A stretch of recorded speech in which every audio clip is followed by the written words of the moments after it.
Doctor ইউনূসকে বলবো, আপনি 24 ঘন্টার ভিতরে ধরেন ওসমান হাদিরে যারা বাইক থেকে গুলি করে দুনিয়া থেকে বিদায় করে দেওয়ার জন্য চেষ্টা করলো। হাদিরা তো বারবার জন্মায় না, হাদির মতো সন্তানেরা বারবার জন্মায় না। এই হাদিদের মারার জন্য বহু সন্ত্রাসেরা এরা তো বিভিন্ন প্ল্যান নিয়ে আগাইলো। আজকে হাদি, কালকে আমাদের কুমিল্লার সন্তান হাসানাত আব্দুল্লাহ, এরপরের দিন সার্জিসের মতো এমন দামি দামি ছেলেগুলারে এরা দুনিয়া থেকে বিদায় করে দেওয়ার জন্য চেষ্টা করবে। এই মেধাবীদের যদি বাংলাদেশের মানুষেরা হারায়া ফেলে, তাহলে বাংলাদেশ অনেক কিছু হারায়া ফেলবে রে বাবা। ডক্টর ইউনূসরা বলি, বেলকুচির জমিন থেকে বলি, 24 ঘন্টার মধ্যে যদি ওই সমস্ত অপরাধীদেরকে আপনি ধুইরা বাইতুল মুকাররমের সামনে আনেন, লক্ষ লক্ষ জনতার সামনে থাকবে, আরে বাইতুল মুকাররমের সামনে ঝুলাইয়া যেমনে সে মারার জন্য হাদির কপাল বরাবর মাথা বরাবর গুলি চালাইলো, আপনিও যদি আদেশ করেন, এই মিডিয়ারা সব তোমরা ক্যাপচার করে নাও, এই লক্ষ লক্ষ জনতা তোমরাও দেখে নাও, তোমরা হাদিরে মারার জন্য গুলি মারলা। ইসলাম বলে কেউ যদি কারো চোখ নেবার চায়, তাহলে চোখের বদলায় চোখ নিয়ে নাও, এদেরও গুলির মাধ্যমে এদের কপালটারে পরিপূর্ণ উড়াইয়া দাও। আল্লাহর কসম করে বইলা যাইতে পারি, এমন একটা বিচার যদি আমার দেশের মূল কেন্দ্রের মধ্যে হয়, ইন ফিউচারে এমন দুঃসাহস ঢাকার মধ্যে কেউ করতে পারবে না। ঠিক কিনা? ঠিক কিনা বলো? এই বিচারের সাথে কারা কারা একমত? তো হাত তুলে আল্লাহকে দেখাও। নারায়ে তাকবীর, নারায়ে তাকবীর, নারায়ে তাকবীর। বটগাছের নিচে বৈশা তাকায়া দেখে বটগাছের মধ্যে ছোট ছোট ফল দেয়া যায়। বটগাছের পাতার দিকে তাকাইয়া দেখে পাতার ডানে বামে ফাঁকে ফাঁকে দেয়া যায় বটগাছের ফল, তবে বড় না ছোট। ইঞ্জিনিয়ার কয়, আমার মাথা এত খারাপ হয় নাই, এই জন্যই তো আল্লাহরে মানি না, আল্লাহর প্রতি আমার বিন্দু মাত্র পরিমাণ কোনো আস্থা নাই। আমি চাল কুমড়ার ক্ষেতের মধ্যে গেলাম, এত বড় কুমড়া, কিন্তু তার গোড়ার দিকে তাকায়া দেখলাম একটা তারের মতো চিকন। বট গাছের নিচে আইসা বসলাম, তাকায়া দেখি বিশাল এক বট গাছের মধ্যে ফলগুলো ছোট ছোট। আমার তো মনে হইল গাছ হিসাবে ফল হইতো বড় বড়। এ কারণে তো হুজুরে মানি না, আলেম মানি না, কুরআন মানি না, আল্লাহ মানি না। এ কারণে আমার বুঝের সাথে বুঝায় না, দেখাই তো এদের আমি মানি না, এদের কথা বিন্দু মাত্র পরিমাণ আমি পাত্তাও দেই না। এই চিন্তা করে ইঞ্জিনিয়ার বটগাছের নিচে চিন্তা করতে করতে ক্লান্ত বডি নিয়ে একটা পর্যায়ে ইঞ্জিনিয়ার ঘুমায়া গেল। আমার আল্লাহর কুদরত, আল্লাহর কারিশমা। ইঞ্জিনিয়ার যখন ঘুমায়া গেল, পর থেকে পাখি আইসা বটগাছের পাতার মধ্যে নাড়াচাড়া করার কারণে বটগাছের ছোট্ট একটা ফল যখন তার মাথার মধ্যে পড়ল, টং করে বাড়ি খাইছে, লাভ দিয়া ইঞ্জিনিয়ার ঘুম থেকে জেগে গেছে। কিরে, কে আমার মাথার মধ্যে এটা মারলো? পরে তাকায় দেখে একটা পাখি নড়াচড়া করে। বটগাছের ছোট্ট একটা ফল মাথার মধ্যে পড়ার কারণে ব্যথা তো বেশি পায় না, তবে ঘুম থেকে জেগে গেল। আমার মাওলার এমন খেলা, ইঞ্জিনিয়ারের সঙ্গে সঙ্গে মনটা পরিবর্তন হয়ে কয়, জীবনে কতদিন আল্লাহরে গালি দিলাম, এখন দেখি আল্লাহ যা করে বান্দার ভালোর জন্যই করে। আল্লাহ যদি ওই চাল কুমড়ার এত বড় বড় চাল কুমড়ার মতো যদি এই বটগাছের মধ্যে বড় একটা ফল দিয়া দিত, আর আমি ইঞ্জিনিয়ার যদি আজকে বটগাছের নিচে ক্লান্ত বডি নিয়ে ঘুমাইতাম, তাহলে আমার মাথার মধ্যে যদি চাল কুমড়া পড়তো, তাহলে তো অটোমেটিক্যালি জানাজা ছাড়াই আমার দাফন হয়ে যাইতো, আমার খবর, মৃত্যুর খবর কেউ নিতেও পারত না। এর মানে বোঝা গেল আল্লাহ পাক বটগাছের মধ্যে ছোট্ট ফল কেন দিল? চাল কুমড়া গাছের মধ্যে ছোট্ট একটা তারের মতো গাছের মধ্যে চাল কুমড়া কেন দিল? এটা আমার তো বুঝে ধরে না। আমার বুঝে তো আমার আল্লাহ দুনিয়া চালায় না। আমার ব্যক্তিগত বুঝে তো আমার আল্লাহ আসমান বানায় নাই, আমার আল্লাহ জমিন বানায় নাই। ইঞ্জিনিয়ার কয়, এতদিন পর্যন্ত নাস্তিক ছিলাম, আজকে থেকে আল্লাহর প্রতি আমার আস্থাও বেড়ে গেল। জীবনে কোনোদিন আর আল্লাহরে গালি দিব না, উলামায়ে কেরামরে গালি দিব না। আজকে থেকে অন্তরের মধ্যে ফিট করে নিলাম, আল্লাহ যা করে আমার আপনার ভালোর জন্যই করে। পড়েন মারহাবা। আল্লাহ যা করে ভালোর জন্যই করে। ইঞ্জিনিয়ার কয়, গালি দিয়েছি, কত লেভেলের ভুল আমি করেছি, আর জীবনে কোনোদিন আমি আল্লাহরে গালি দিতে পারি না, উলামায়ে কেরাম গালি দিব না, আর কোরআনকে অমান্য করব না, অবিশ্বাস আমি করব না, আমার আল্লাহরে মানব। দুনিয়াতে যত যা আছে সব তো একটা পর্যায়ে চলে, একটা ভাব ধারায় চলে। আমার আল্লাহ কারো বুঝ নিয়ে চলে না, কারণ সর্বময় ক্ষমতার মালিক একজন, চিন্না বলেন তার নাম। আল্লাহ ওয়ার রাসূল ফাইন তাওয়াল্লাউ ফাইন্নাল্লাহা লা ইউহিব্বুল কাফিরিন।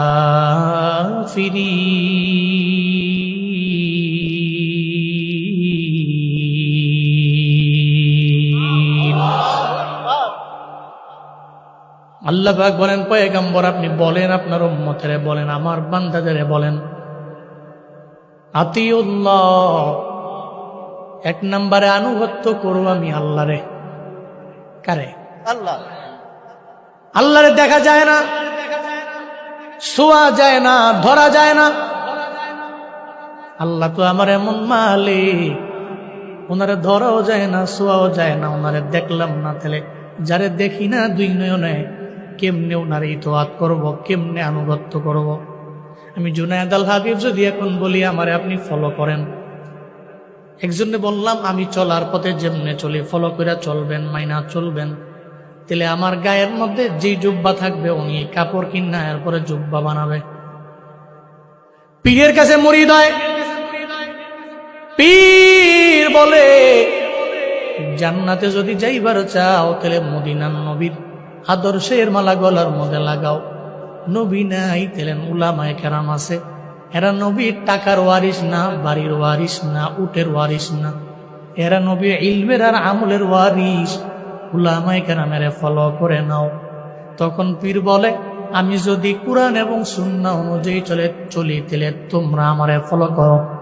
এজন্য দেখবেন পীরে যেই টুপি লাগায় মুরিদ ওই টুপি লাগায়, পীরে যেই জুব্বা লাগায় মুরিদ ওই জুব্বা লাগায়, পীরে যদি লুঙ্গি পরে মুরিদ লুঙ্গি পরে, পীরে যদি পায়জামা লাগায় তাহলে মুরিদ পায়জামা লাগায়। এক কথায় পীরের দেখা দেখা পীরের মতো চলি, পীরের মতো মানি, পীর যেমনে চলে সেমনে চলি। কেন? কারণ কি? কারণ পীর আমারে বলছে এমনি এমনি চলার জন্য।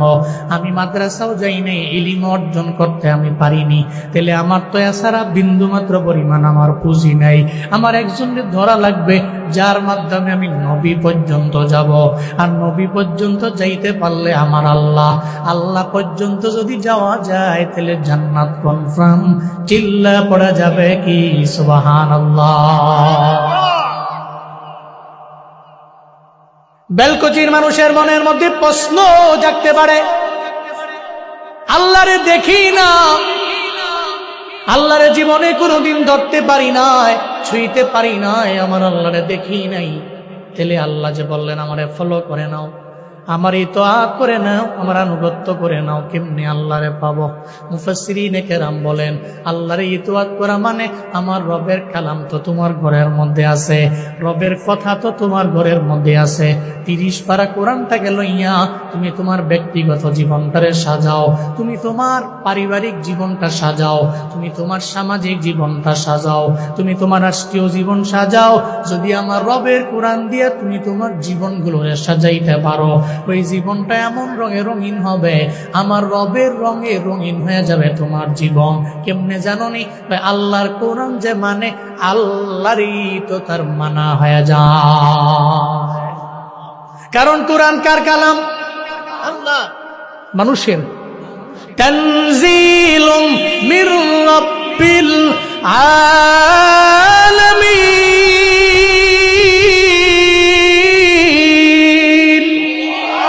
আরো জোরে আল্লাহু আকবার। আল্লাহু আকবার। আল্লাহ বলেন তানজিলুম মির রাব্বিল আলামিন। দুনিয়ার কোনো মানুষ তো বানায় নাই, রব্বুল আলামিনের পক্ষ থেকে নবীর উপর নাজিল হয়ে গেল কোরআন। সূরা হাক্কার মধ্যে আল্লাহ জানায়া দিল তানজিলুম মির রাব্বিল আলামিন। আলামিনের রব যিনি আল্লাহ, ওই আল্লাহই তো নবীর উপরে নাজিল করলেন দীর্ঘ 23 বছর লাগায়া কোরআন।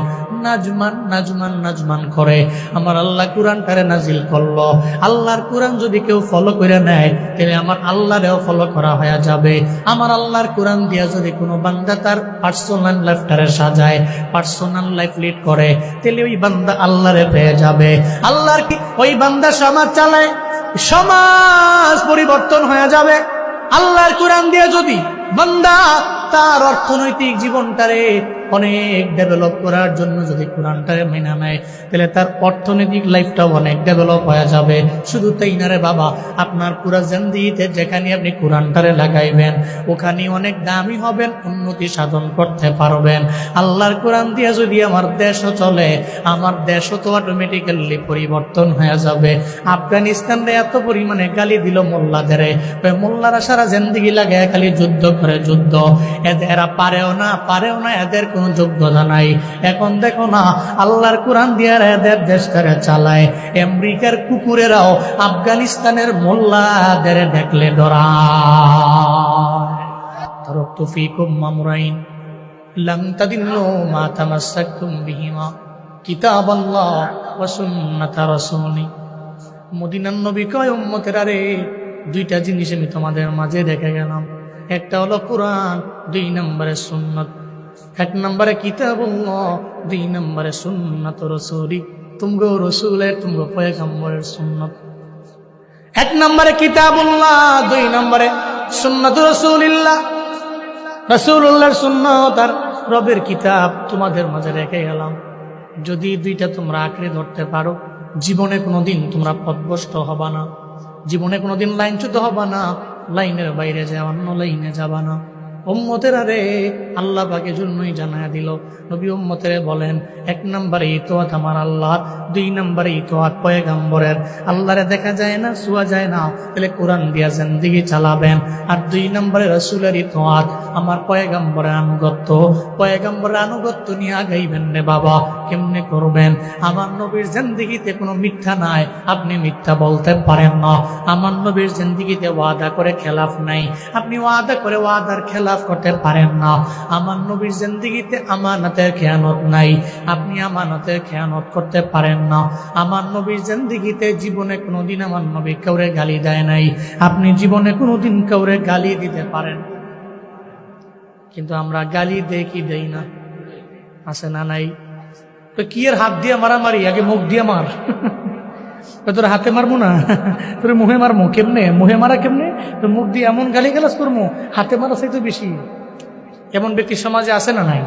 দেখবেন সমাজে কথায় কথায় খালি গালি গালাজ করে। ওনারে অনেক মানুষ রিকোয়েস্ট করে, বাপ এত গালি গালাজ কেন করেন? উনি কয় গালি ছাড়া তোমার পেটের ভাত হজমই হয় না। কথায় কথায় গালি একটা না দিলে মাথা নষ্ট আমার। এমন গালি গালাজ করার লোক আছে না নাই? নবীর আশিক দাবি করে। আহা, নবীর জিন্দেগিতে কোনো গালি আছে? আছে নাই? পৃথিবীর কোন সেকুলাররা প্রমাণ করতে পারবে না যে নবী একটা কাফের, একটা মুশরিক, একটা বেদীনকে গালি দিয়েছে। এই প্রমাণ পৃথিবীর কোন নাস্তিক যে নবীরে বিশ্বাস করে না সেও প্রমাণ করতে পারবে না। আর নবীর জিন্দেগিতে কোনো গালি ছিল না, ওনার দিলটা মায়ার ছিল। দিলটা কেমন ছিল? মায়া ছিল। দিলটাতে মায়া ছিল। উনি মায়া দিয়া, আদর্শ দিয়া, আখলাক দিয়া, চরিত্র দিয়া অসভ্য জাতিগুলোকে সভ্য করে তুলেছেন। মায়া দিয়া, আখলাক দিয়া, আদর্শ দিয়া লাইনচ্যুত এক জাতিকে পথ দেখিয়েছেন। সুবহানাল্লাহ পড়বেন না? জাহিলিয়াতের যুগ ছিল, এমন যুগ ছিল অন্ধকার,